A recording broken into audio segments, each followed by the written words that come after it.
Hello guys, it's Genevieve Tabeli Norman. Bigla kong naisip i-vlogs itong tablecloth ko at saka itong bulaklak ko. Well, itong anthurium na ito, dito ko ito binili.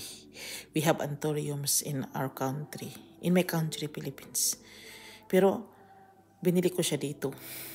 Hindi siya affordable but it must be dahil kapag kung gusto mo, gumanda ang table mo, bili ka talaga ng magagandang bulaklak, Huwag mo nang isipin yung presyo, basta maganda yung table mo kasi yung bulaklak kasi it's beauty.